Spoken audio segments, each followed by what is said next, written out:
Impôts et justice sociale, le podcast francophone du réseau Tax Justice Network. Bienvenue à Impôts et justice sociale, le podcast qui vous parle en français de la justice fiscale en Afrique et dans le monde. Je m'appelle Idriss Linge.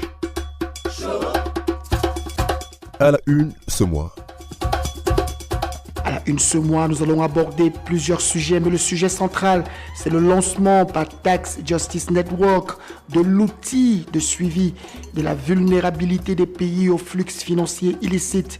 Lucas Milan est un de nos experts. Il viendra nous expliquer les détails de cet outil qui peut être très important pour les sociétés civiles africaines.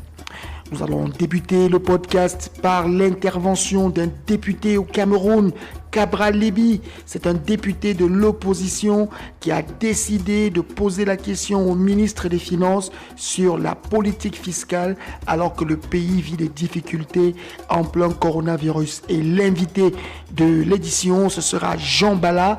Il viendra lui aussi nous donner son avis sur l'outil de suivi de vulnérabilité des flux financiers illicites dans le monde.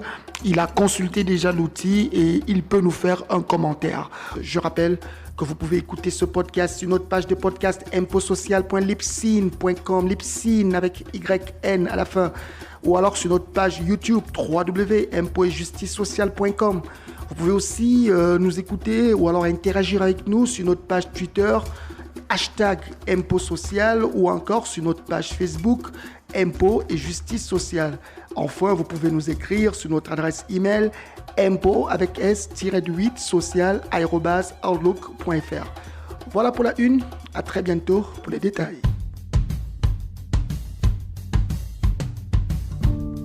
Je le disais en une, un député camerounais a posé la question aux membres du gouvernement dans le cadre de la rencontre entre les parlementaires et le gouvernement. Il lui a demandé pourquoi est-ce que le gouvernement ne prend pas conscience de l'importance de modifier la loi fiscale afin de l'adapter aux défis, aux risques nouveaux que vivent les pays du monde dans son pays, le Cameroun. Je vous prie d'écouter le plaidoyer de Cabral Libi. C'est un député camerounais, il est de l'opposition et il a su placer les mots qu'il fallait. Le gouvernement continue à faire l'autruche sur la question du niveau général de prélèvement. Monsieur le ministre, y avait-il meilleur moment pour s'attaquer aux niches fiscales? Il y a une vieille constante au Cameroun. Les petits commerçants et les salariés subissent une pression fiscale plus rigoureuse que les grands. Ils bénéficient des passe-droits et autres aménagements procéduraux. Nous ne disons pas qu'il faut augmenter les impôts. Mais après toutes les mesures prises au sujet des impôts d'activité intermédiaire, les exonérations, les ajournements, les suppressions, comme vous l'avez vous-même répondu en commission, il faut au moins percevoir l'impôt qui est dû. Le Covid-19 vous a offert l'opportunité de mettre fin au laisser-aller qui profite à ceux qui ont un potentiel fiscal plus élevé. Monsieur le ministre, pourquoi vous ne l'avez pas saisi? Expliquez-nous la passivité du gouvernement devant le nouvel acte uniforme OHADA relatif aux droits comptables et à l'information financière du 26 janvier 2017 qui marque un recul par rapport à celui de 2000 lorsqu'il permet aux entreprises du régime simplifié d'imposition et même du réel de ne plus produire les données essentielles, notamment les états financiers détaillés qui renseignent sur la valeur ajoutée indispensable à l'évaluation des performances qui permettent, le cas échéant, la révision de l'échelle d'imposition. Comment comprendre que plus d'un an après l'édiction des règles strictes de transfert par l'autorité monétaire dans le but de juguler le déséquilibre de la balance de paiement, notre gouvernement n'ait pas encore pris la mesure de la chose en prescrivant aux banques locales d'exiger de tout opérateur la preuve du paiement préalable de la taxe spéciale sur le revenu avant tout transfert relatif à la rémunération d'un prestataire basé à l'étranger. Comment comprendre que notre doctrine administrative fiscale est systématiquement contre la loi, contra legem, mauvaise traduction.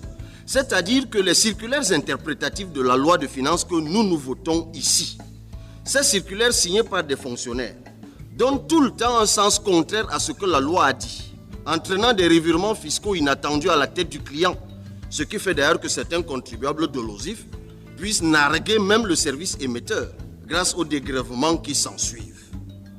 Comment tolérer que subsiste encore une kyrielle d'applications informatiques, chacune avec un fichier différent de l'autre, et qu'aucune ne soit en lien avec celle générant automatiquement la non-redevance, dont le rôle cardinal pour toute opération économique a pourtant été consacré par la loi de finances?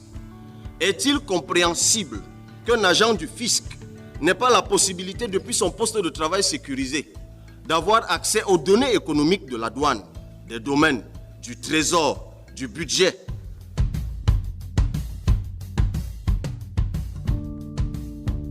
Ouais, propos très pertinent de Cabral Libby. À sa suite, nous allons entrer de plein pied dans l'outil de suivi, l'outil de tracking de la vulnérabilité des pays au flux financier illicite. Et pour en parler avec nous, nous avons eu Lucas Milan, c'est un des experts de Tax Justice Network. Il a accepté de répondre à quelques-unes de nos questions. Je vous prie d'écouter l'entretien qu'il a bien voulu m'accorder et accrochez-vous car il donne des détails très importants sur cet ultime outil de Tax Justice Network qui vient après le Corporate Tax Haven Index ou le Financial Secrecy Index. C'est vraiment un outil complémentaire. Écoutez l'entretien avec Lucas Milan. Alors Lucas Milan, merci d'avoir accepté de répondre aux questions de notre podcast.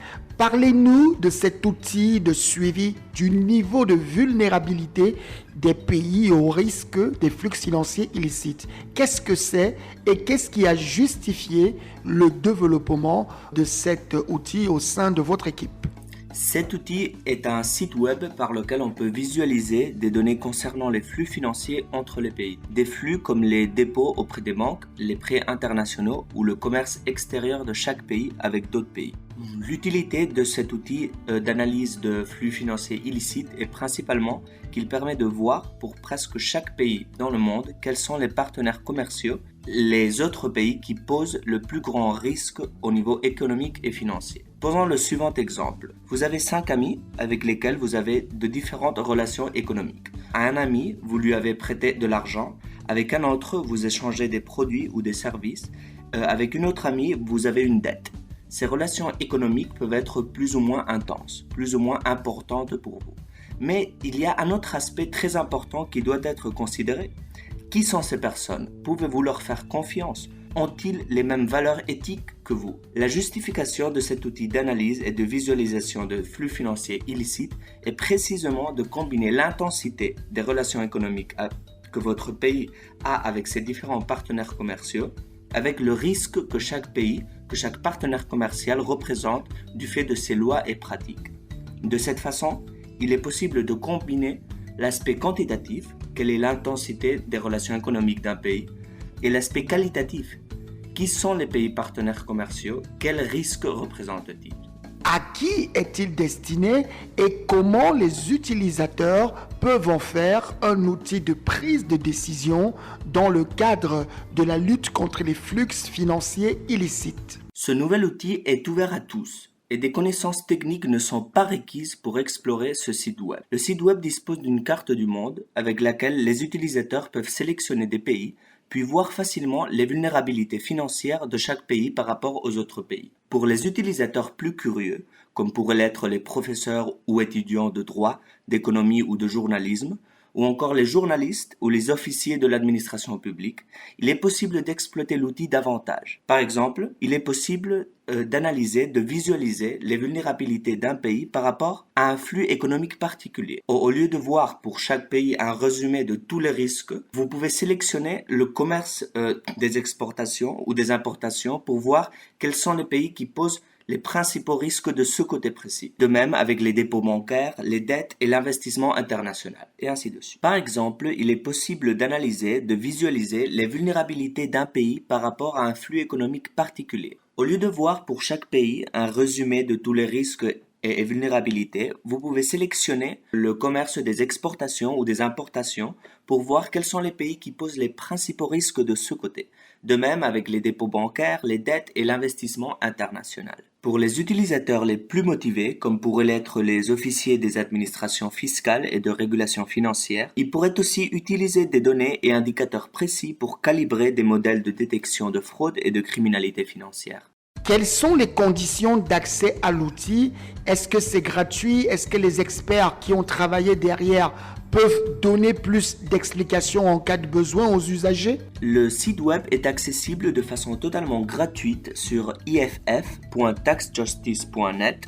Vous pouvez passer le temps que vous considérez nécessaire à explorer quasiment n'importe quel pays dans le monde.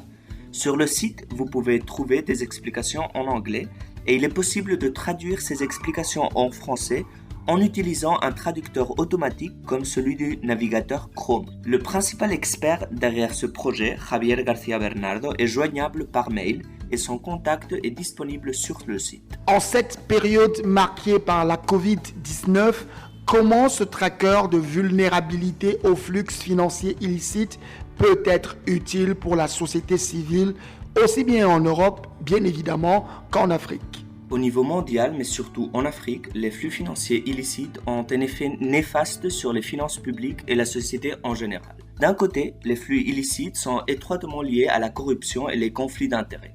Et d'un autre côté, ces flux peuvent être exploités pour l'évasion fiscale et la fuite de capitaux, en réduisant les revenus que les pays ont pour dépenser en santé publique. C'est en ce sens que dans le contexte du Covid-19, il est très important de lutter contre les flux financiers illicites, en réduisant les risques et vulnérabilités internationales, et ainsi avoir des finances fortes avec lesquelles lutter contre le Covid. C'est en évitant que les citoyens aisés et entreprises locales entament des relations commerciales avec des paradis fiscaux que l'on pourra effectivement lever l'impôt sur les hauts revenus. Et avec cela, financer les hôpitaux, médecins et médicaments nécessaires pour vaincre le virus. De même, la lutte contre les flux financiers illicites peut renforcer d'autres secteurs de l'économie domestique comme les infrastructures ou l'éducation publique. Merci Lucas d'avoir été disponible pour répondre à nos questions. Je rappelle que pour ceux qui veulent accéder à la plateforme, vous pouvez taper sur votre navigateur, n'importe lequel, iff.taxjustice.net. iff.taxjustice.net. Évidemment, l'outil est en anglais pour le moment. Je suis sûr qu'on travaillera pour une version française, mais nous allons revenir là-dessus. Nous allons essayer de vous expliquer à chaque fois les informations que nous avons pu découvrir et peut-être discuter avec vous des profils de vos pays respectifs afin de pouvoir recueillir vos sentiments.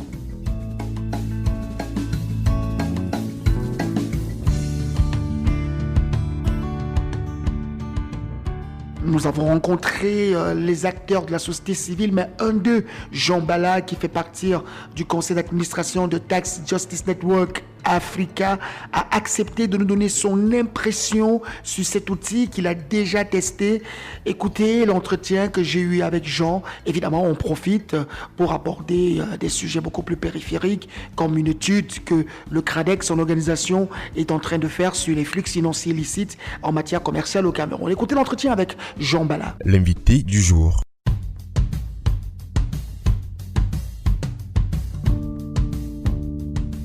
Alors Jean, c'est toujours un plaisir de vous avoir sur le podcast francophone de Tax Justice Network.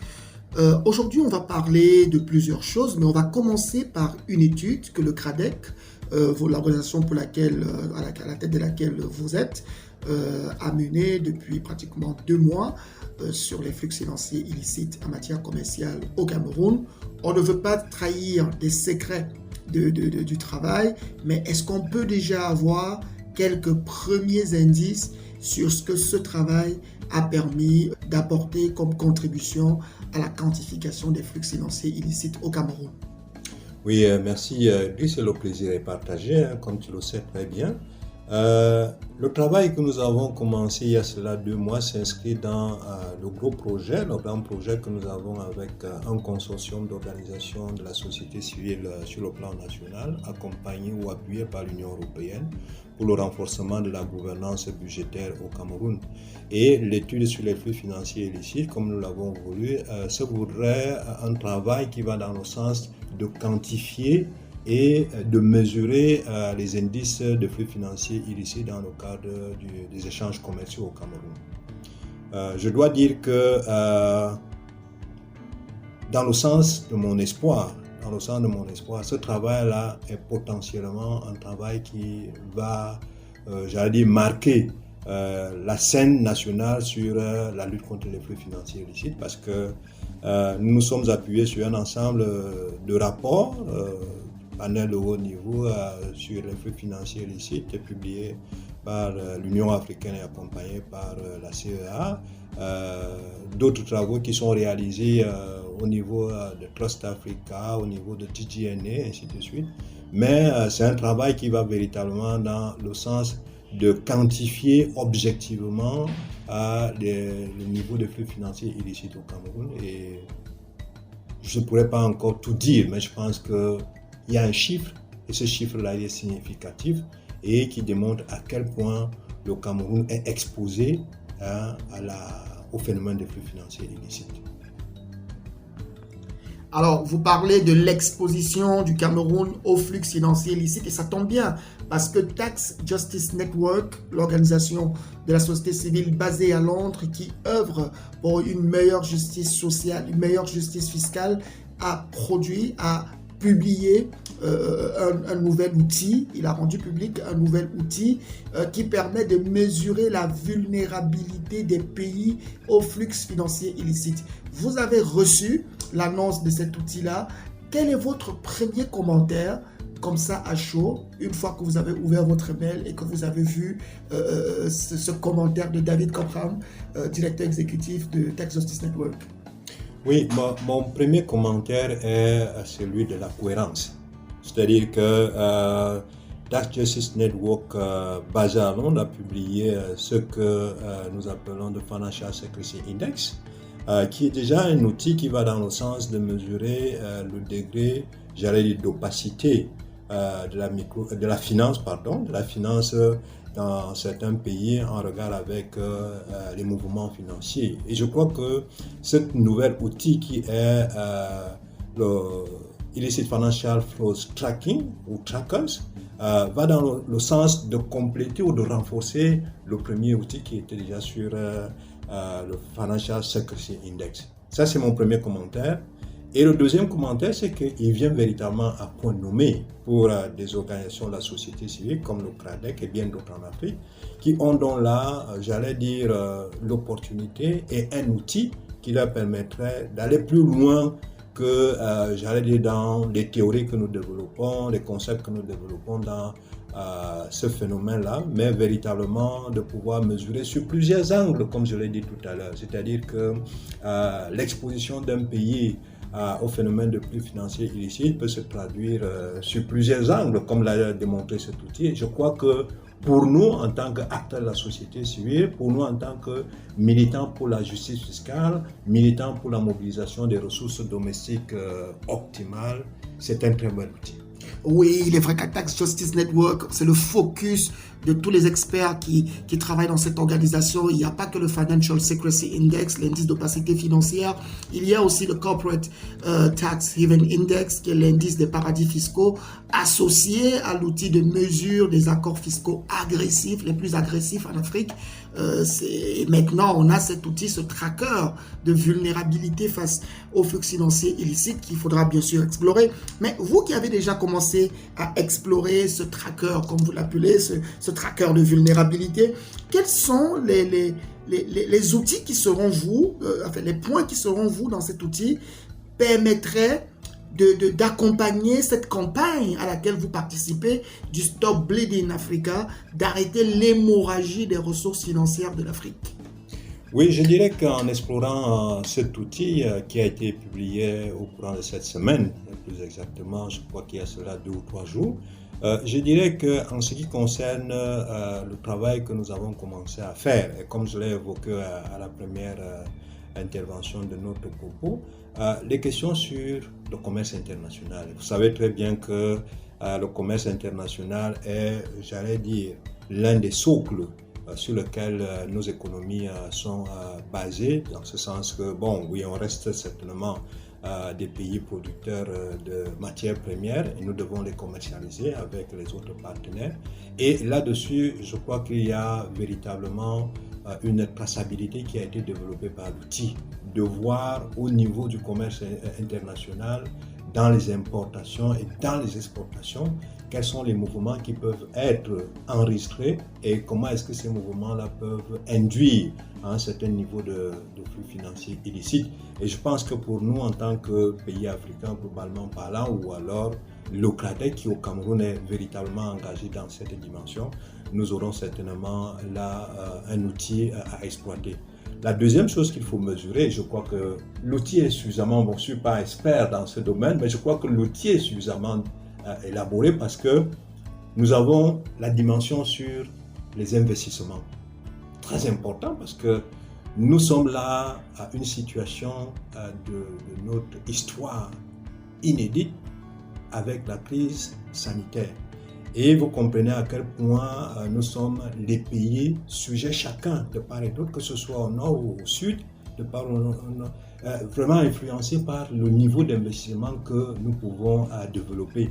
Et là aussi, l'outil démontre véritablement que ce soit les investissements entrants ou les investissements sortants, ces mouvements-là peuvent être porteurs d'indices de flux financiers illicites et mesurer et apprécier la vulnérabilité d'un pays en fonction d'un certain nombre de paramètres. Donc il y a là un ensemble, j'allais dire, de piliers, d'axes que l'outil a développés qui sont très utiles pour les pays, que ce soit au nord ou au sud, et particulièrement pour les pays du sud qui sont davantage à développer leur système en tant que gouvernance financière et la mobilisation des ressources domestiques.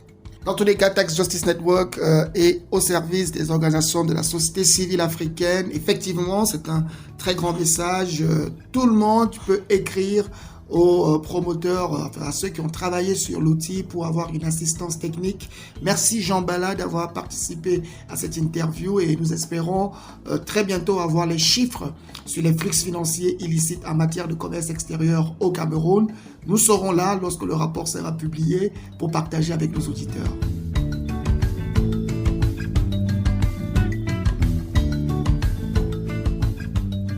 Au sortir de cette émission, je vais aborder cette rencontre qu'ont eu les organisations de la société civile africaine sur l'open budget, les budgets ouverts. Oui, les pays africains réagissent avec vigueur face à la pandémie de coronavirus. Mais est-ce que les décisions sont prises en faveur de la justice sociale?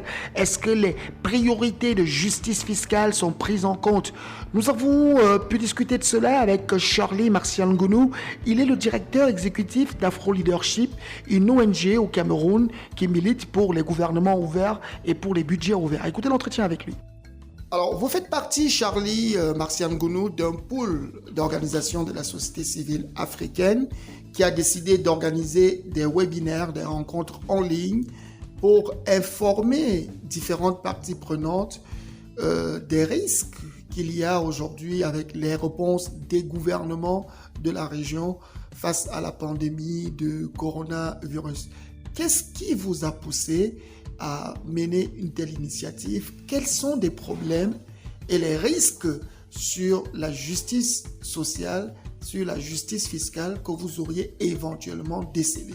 Des organisations de la société civile, parmi lesquelles Afro Leadership, PISAM en Afrique du Sud, Budget au Nigeria, Code for Development, au Nigeria également, et d'autres encore. On a entrepris depuis quelques mois, d'ailleurs, de faire une analyse des engagements en matière de ressources publiques pris par les gouvernements pour répondre à la crise en question. Nous partions du principe que dans un moment de crise, les décisions ne se font pas dans le même quotient de rationalité dont on use quand on est dans des phases tout à fait normales. Et cela peut ouvrir la voie à des comportements qui ne sont pas toujours en faveur de la redevabilité, en faveur de la transparence. Et nous avons donc souhaité faire un examen des initiatives qui étaient prises par la société civile pour accompagner les gouvernements dans l'encadrement des initiatives prises par elles ou par eux aussi, et en vue d'apporter une réponse pertinente et surtout une réponse rationnelle et qui épouse les moyens qui sont ceux des gouvernements africains à la crise de la Covid-19. Quand on regarde toutes ces expériences qui ont été partagées, est-ce que tu dirais, Charlie, de prime abord, que la justice sociale a été la priorité des décisions politiques africaines dans leur réponse contre le Covid? Il reste constant que le gouvernement recherche la justice sociale. Donc, en principe, et dans les narratifs que l'on entend dans les discours officiels, on perçoit très bien que le gouvernement, par ses initiatives de modification budgétaire, de collectifs budgétaires qui ont amené à des ajustements dans diverses lois de finances dans quasiment tous les pays africains, l'objectif affiché est bien celui de la justice sociale, celui de répondre à des besoins, notamment des populations les plus faibles, qui payent le plus grand prix lorsque ce type de crise arrive, parce que ces populations sont les moins préparées. Ce sont les populations qui ont le moins de matelas pour amortir un choc comme celui-ci. Quand vous pensez à l'informalité de nos économies, toutes nos populations, elles vivent au jour le jour. Et je pense que ce n'est pas moi qui ai inventé cet indicateur qui évoque qu'une énorme quantité de populations africaines vit avec moins de $2 par jour. C'est tout dire. Ça veut dire certainement que les gouvernements veulent répondre à ça. On ne peut pas aussi nier le fait qu'ils essayent, ces gouvernements, d'anticiper une crise sociale qui pourrait être la conséquence naturelle d'une crise sanitaire mal gérée, notamment quand on pense à la grande masse de cette population qui vit justement, comme je viens de le rappeler, à $2 par jour, et donc qui pourrait se poser la question de savoir à quoi servent nos gouvernements s'ils ne peuvent pas nous aider à répondre à cette situation. Et donc, je répondrai oui, nos gouvernements recherchent la justice sociale. Mais il nous a semblé, comme société civile, d'en faire démonstration pour qu'on puisse savoir effectivement si les promesses affichées en matière de justice sociale trouvent vraiment une concrétisation sur le terrain.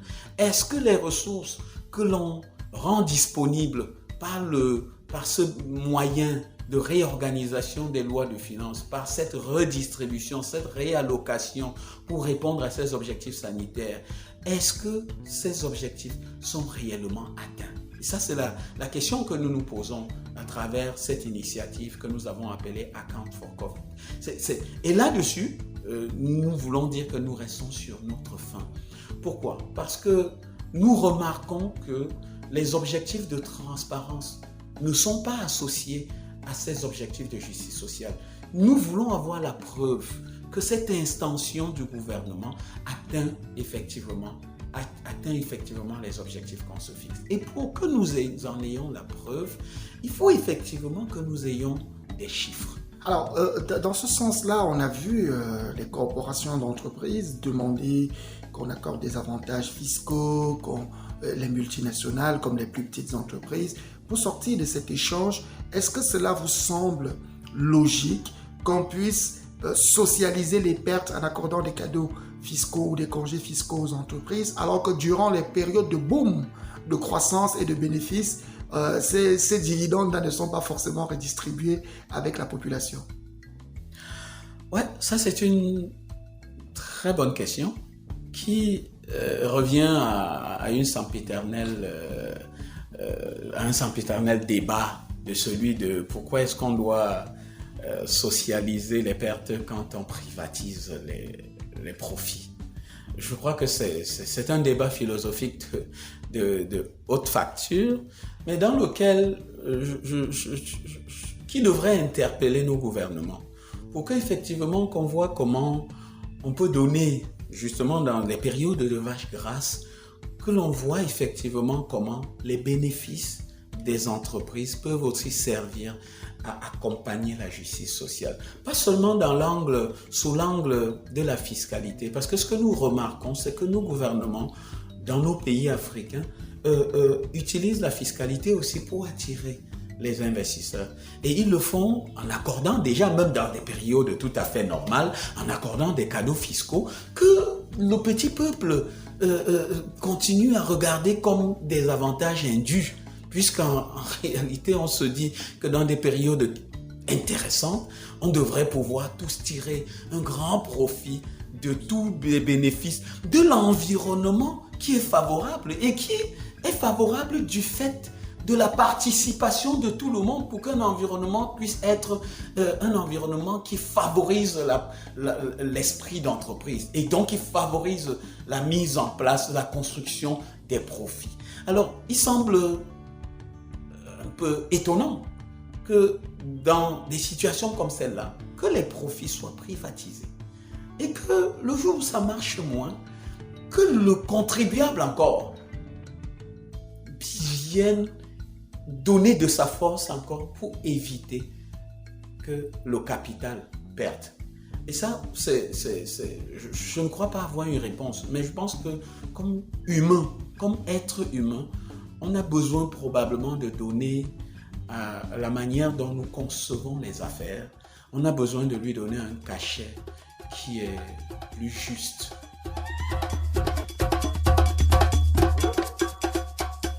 Je vous remercie d'avoir écouté ce podcast une fois de plus. Nous sommes toujours en plein Covid. Nous avons franchi la barre des 500 000 morts. C'est pour vous rappeler que la pandémie est toujours là, elle tue. Alors n'oubliez pas, respectez les mesures de distanciation sociale.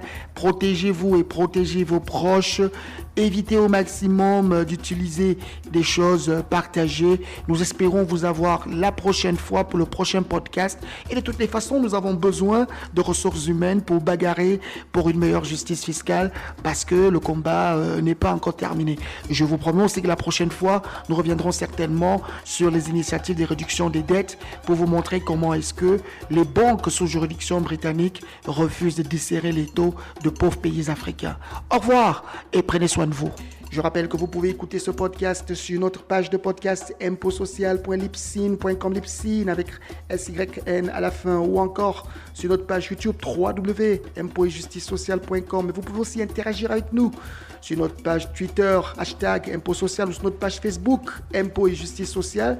Et pour ceux qui le peuvent, allez sur Stitcher pour écouter l'information, allez sur Stitcher pour pouvoir écouter le podcast.